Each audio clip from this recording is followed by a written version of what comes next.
വീട്ടിൽ എത്ര സാധനങ്ങൾ വാങ്ങിയാലും എന്തുകൊണ്ടാണ് വീട് എപ്പോഴും നിറഞ്ഞു കിടക്കുന്നത് എന്ന് നിങ്ങൾ ഒരിക്കലെങ്കിലും ചിന്തിച്ചിട്ടുണ്ടോ? ഒരു പുതിയ ഷർട്ട് വാങ്ങും, പക്ഷേ പഴയത് അലമാരയിൽ തന്നെ കിടക്കും. പുതിയ പാത്രം വാങ്ങും, പഴയത് അടുക്കളയിൽ തന്നെ. കുട്ടികൾക്ക് പുതിയ കളിപ്പാട്ടങ്ങൾ വാങ്ങും, പഴയവ പൊടി പിടിച്ച് ഒരു മൂലയിലാകും. ഇങ്ങനെ വർഷങ്ങളായി സാധനങ്ങൾ മാത്രം കൂട്ടിക്കൊണ്ടിരുന്നാൽ ഒരു ദിവസം നമ്മുടെ വീട് ഒരു വീടെന്നതിലുപരി ഒരു സ്റ്റോർ റൂം പോലെ തോന്നി തുടങ്ങും. എന്നാൽ ലോകത്തിലെ ഏറ്റവും വൃത്തിയും ക്രമമുള്ള രാജ്യങ്ങളിൽ ഒന്നായ ജപ്പാനിൽ ആളുകൾ വർഷങ്ങളായി പിന്തുടരുന്ന ഒരു ചെറിയ നിയമമുണ്ട്. അതാണ് 1 in 1 out റൂള്. അതായത് ഒരു പുതിയ സാധനം വീട്ടിലേക്ക് വന്നാൽ അതേ വിഭാഗത്തിൽപ്പെട്ട ഒരു പഴയ സാധനം വീട്ടിൽ നിന്ന് പുറത്തു പോകണം. കേൾക്കുമ്പോൾ വളരെ ലളിതമായി തോന്നുന്ന ഈ നിയമം അവരുടെ ജീവിതത്തിൽ വലിയ മാറ്റമാണ് ഉണ്ടാക്കിയിരിക്കുന്നത്. അവർക്ക് വീട് എപ്പോഴും വൃത്തിയായി സൂക്ഷിക്കാനും അനാവശ്യ ചെലവുകൾ കുറയ്ക്കാനും മനസ്സിന് സമാധാനം ലഭിക്കാനും സഹായിക്കുന്ന രഹസ്യം ഇതാണ്. നമ്മളിൽ പലരും ഓഫർ കണ്ടാൽ വാങ്ങും, ഡിസ്കൗണ്ട് കണ്ടാൽ വാങ്ങും, ഭാവിയിൽ ഉപകാരപ്പെടും എന്ന് കരുതി വാങ്ങും. എന്നാൽ പിന്നീട് ആ സാധനങ്ങൾ ഉപയോഗിക്കാതെ അലമാരയിലും ഷെൽഫിലും കിടക്കുന്നത് മാത്രമാണ് സംഭവിക്കുന്നത്. പിന്നീട് ആവശ്യമുള്ള ഒരു സാധനം പോലും കണ്ടെത്താൻ കഴിയാതെ വീണ്ടും അതേ സാധനം വാങ്ങേണ്ട അവസ്ഥ വരും. ഇതാണ് വീട്ടിൽ സാധനങ്ങൾ കുന്നുകൂടാൻ തുടങ്ങുന്ന ആദ്യ കാരണം. ജപ്പാൻകാർ ഒരു സാധനം വാങ്ങുന്നതിന് മുമ്പ് ആദ്യം സ്വന്തം വീട്ടിൽ നോക്കും. ഇതിന് പകരം പുറത്തു പോകാൻ എന്തുണ്ട് എന്ന് അവർ ചിന്തിക്കും. ആ ഒരു ചിന്ത തന്നെ അനാവശ്യ വാങ്ങലുകൾ കുറയ്ക്കും. ഒരു പുതിയ ഷർട്ട് വാങ്ങിയാൽ ഒരു പഴയ ഷർട്ട് ദാനം ചെയ്യുക. പുതിയ ചെരുപ്പ് വാങ്ങിയാൽ ഉപയോഗിക്കാത്ത പഴയ ചെരുപ്പ് മറ്റൊരാൾക്ക് നൽകും. പുതിയ പാത്രം വാങ്ങിയാൽ പൊട്ടിയതോ ഉപയോഗിക്കാത്തതോ മാറ്റും. അതുകൊണ്ട് വീട്ടിലെ സാധനങ്ങളുടെ എണ്ണം ഒരിക്കലും നിയന്ത്രണം വിട്ട് കൂടാറില്ല. അവരുടെ അലമാര തുറന്നാൽ ആവശ്യമായ സാധനങ്ങൾ മാത്രമേ കാണൂ. അതുകൊണ്ട് തിരയാൻ സമയം കളയേണ്ടി വരില്ല. വൃത്തിയാക്കാൻ കുറച്ച് സമയം മാത്രം മതി. വീട്ടിലേക്ക് കയറുമ്പോൾ തന്നെ മനസ്സിന് ഒരു സമാധാനം അനുഭവപ്പെടും. നമ്മൾ പലപ്പോഴും കൂടുതൽ സാധനങ്ങൾ ഉണ്ടെങ്കിൽ കൂടുതൽ സന്തോഷം എന്നാണ് കരുതുന്നത്. എന്നാൽ യാഥാർത്ഥ്യം അതല്ല. ചുറ്റും കിടക്കുന്ന ഓരോ അനാവശ്യ സാധനവും നമ്മുടെ മനസ്സിന് ചെറിയൊരു ഭാരമാണ്. അതുകൊണ്ടാണ് പലർക്കും വീട്ടിലിരിക്കുമ്പോഴും അസ്വസ്ഥത തോന്നുന്നത്. ജപ്പാൻകാർ പറയുന്നത് വീടെന്നത് മനസ്സ് വിശ്രമിക്കുന്ന ഒരിടമായിരിക്കണം, സാധനങ്ങൾ കുന്നുകൂടുന്ന ഇടമല്ല എന്നാണ്. ഈ നിയമം പിന്തുടരാൻ വലിയ പണമോ പ്രത്യേക കഴിവോ ഒന്നും വേണ്ട. ഇന്ന് തന്നെ നിങ്ങൾക്ക് തുടങ്ങാം. ഒരു പുതിയ ടീഷർട്ട് വാങ്ങിയാൽ പഴയതിൽ ഉപയോഗിക്കാത്ത ഒന്ന് പുറത്തെടുക്കൂ.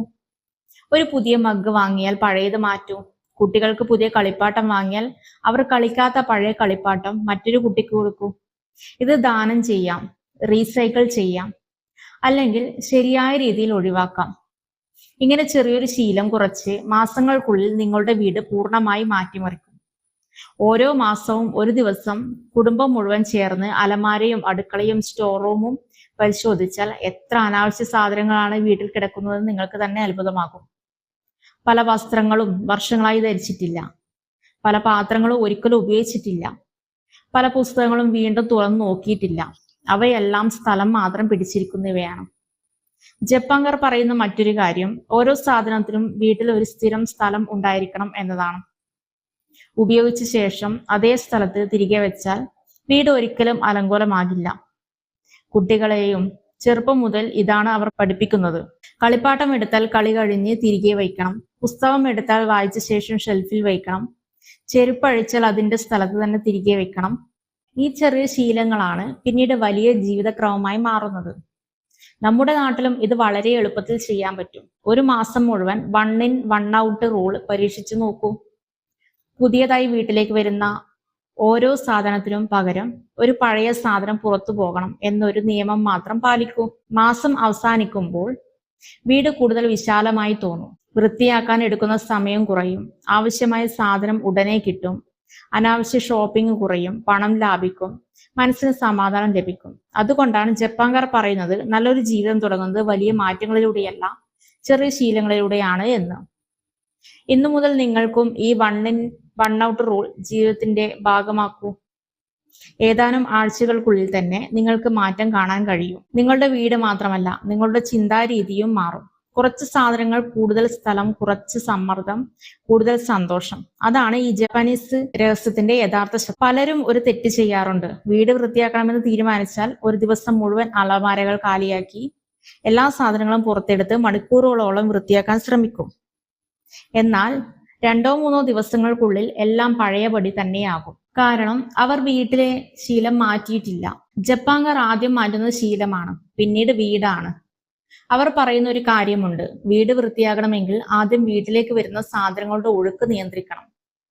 ഈ ഒരു വാചകം ജീവിതത്തിൽ പ്രാവർത്തികമാക്കിയാൽ വീട് ഒരിക്കലും കുഴഞ്ഞു മറിയില്ല. ഉദാഹരണത്തിന്, ഒരു ദിവസം നിങ്ങൾ മാർക്കറ്റിൽ പോകുന്നു എന്ന് കരുതുക.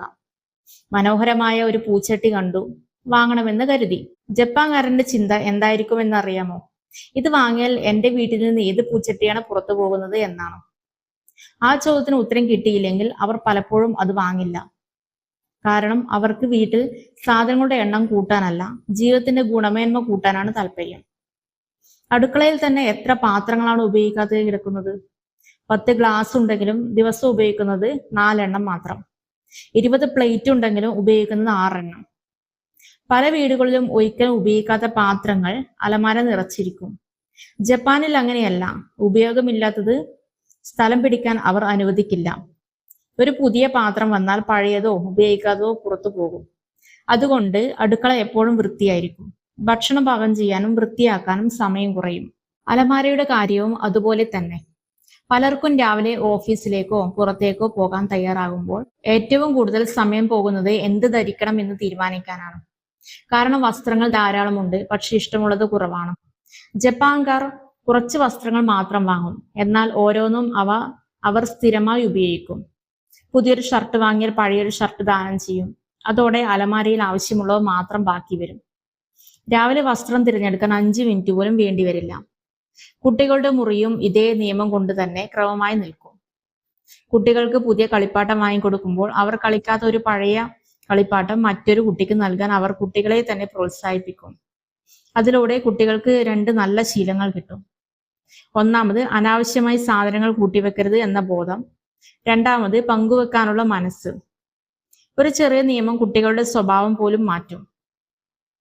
നമ്മുടെ നാട്ടിൽ പല വീടുകളിലും ഒരു സ്റ്റോർ റൂം ഉണ്ടാകും.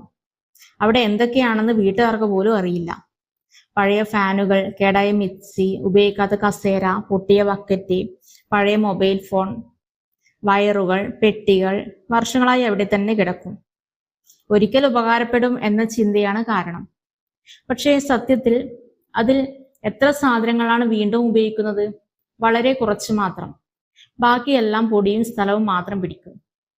ജപ്പാൻകാർ ഒരു കാര്യം മനസ്സിലാക്കിയിട്ടുണ്ട്: ഒരു സാധനം ഉപയോഗിക്കാത്ത ഓരോ ദിവസവും അത് നിങ്ങളുടെ വീട്ടിലെ വിലപ്പെട്ട സ്ഥലം ഉപയോഗിക്കുകയാണ്. ആ സ്ഥലം പണത്തിന് തുല്യമാണ്. നിങ്ങളുടെ വീട് വലുതായാലും ചെറുതായാലും സ്ഥലം പരിമിതമാണ്. അതുകൊണ്ട് ഓരോ സാധനത്തിനും ആ സ്ഥലം അർഹമാണോ എന്ന് അവർ ചിന്തിക്കും. ഈ നിയമത്തിന്റെ മറ്റൊരു ഗുണം സാമ്പത്തിക ലാഭമാണ്. ഒരേ വിഭാഗത്തിൽപ്പെട്ട ഒരു സാധനം പുറത്തു പോകണം എന്ന നിയമമുള്ളപ്പോൾ പുതിയ സാധനം വാങ്ങുന്നതിന് മുമ്പ് നമ്മൾ 2 തവണ ചിന്തിക്കും: ശരിക്കും ഇത് വേണോ? ഇതിനു പകരം വീട്ടിലുള്ളത് മതിയോ? ഈ ചിന്ത തന്നെ മാസാവസാനം വലിയൊരു തുക ലാഭിക്കാൻ സഹായിക്കും. ഇനി ചെറിയ ഒരു പരീക്ഷണം ചെയ്യൂ. ഇന്ന് രാത്രി നിങ്ങളുടെ അലമാര തുറക്കൂ. കഴിഞ്ഞ ഒരു വർഷമായി ഉപയോഗിക്കാതെ 5 സാധനങ്ങൾ കണ്ടെത്തൂ. അവയെ വേർതിരിച്ചു വെക്കൂ. നാളെ അവയിൽ ഉപയോഗിക്കുന്നവ മറ്റൊരാൾക്ക് കൊടുക്കൂ. അങ്ങനെ ചെയ്താൽ നിങ്ങൾക്ക് മനസ്സിലാകും, വീട് ഭാരം കുറഞ്ഞതുപോലെ മനസ്സും ഭാരം കുറഞ്ഞതുപോലെ ഒരു അനുഭവം ഉണ്ടാകുമെന്ന്. അപ്പോൾ ഇന്നത്തെ വീഡിയോ ഇത്രയേ ഉള്ളൂ. അപ്പോൾ വീഡിയോ എല്ലാവർക്കും ഉപകാരപ്പെട്ടു എന്ന് വിശ്വസിക്കുന്നു. അപ്പോൾ വീഡിയോ ഇഷ്ടപ്പെട്ട എല്ലാവരും ലൈക്ക് ചെയ്യാനും ഷെയർ ചെയ്യാനും നിങ്ങളുടെ അഭിപ്രായങ്ങൾ കമന്റായി രേഖപ്പെടുത്താനും മറക്കല്ലേ. എൻ്റെ ചെറിയ ചാനൽ സബ്സ്ക്രൈബ് ചെയ്ത് സപ്പോർട്ട് ചെയ്യാനും മറക്കല്ലേ.